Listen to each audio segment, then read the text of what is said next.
So you're going to go ahead and start with 4 beads.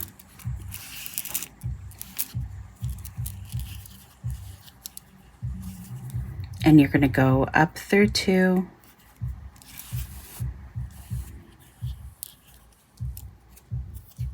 then down through 2, and you're going to go ahead and grab on to 2, go up that way, go down that, and now you're going to go ahead and grab 2 more beads, go down, and now go back up. So now you have your 4 rows. What you're going to do is fold it in half. You're going to go ahead, go up, and you're going to go ahead and go down. Now you have your base. So we're going to go ahead and grab 2 beads and go down, go back up, grab 2 more beads. We're going to go down by 1,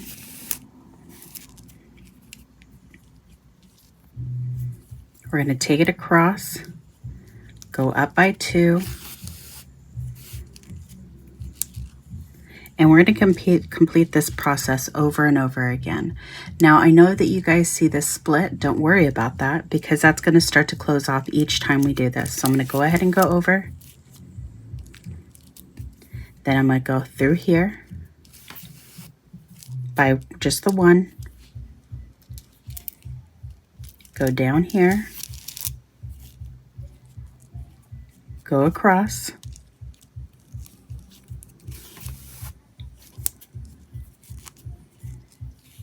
Okay, see how the split's getting bigger? Don't worry. You're going to grab your 2, go down through 1, go up by 1,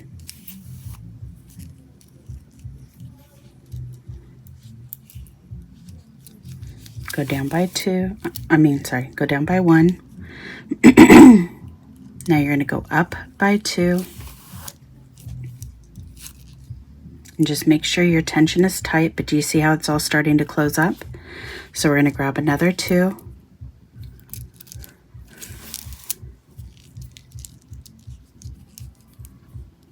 Go up by 1.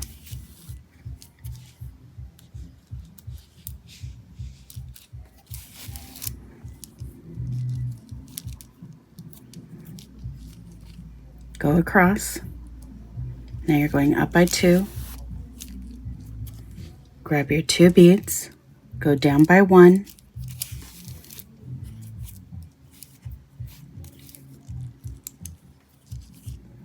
go across, go up by 1, grab your 2 beads, go down by 1,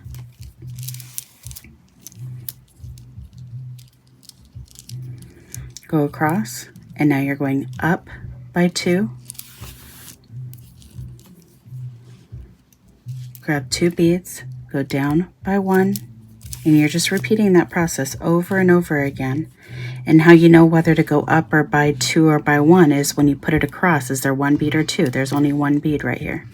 So we're going to go up by 1, grab your 2 beads, go down 1 bead, and see, now when I put it across, we're going up by 2.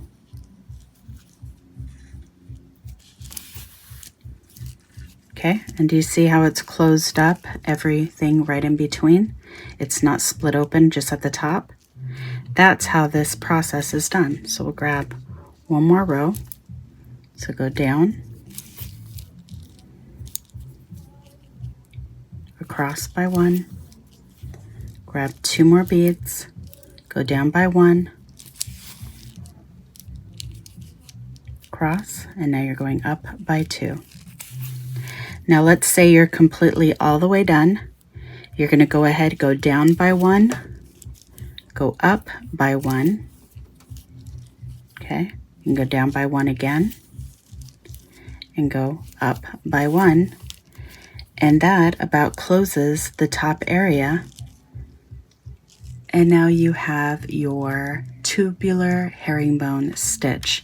Now to achieve, and it's supposed to be tilted this way because this is what you're trying to do. This is called a herringbone when your bones are, are like that. So if you were trying to achieve this look, instead of doing 2 or 4 whites and 4 purples, you would just do 2 rows of white and 2 rows of purple. You would do 4 rows of white completely, fold it, and then bring it up by doing 2 of each color. But this is how you would accomplish doing the herringbone stitch. What else would you like to see? Learn techniques like this and more. Make sure you're registering for Beading University today.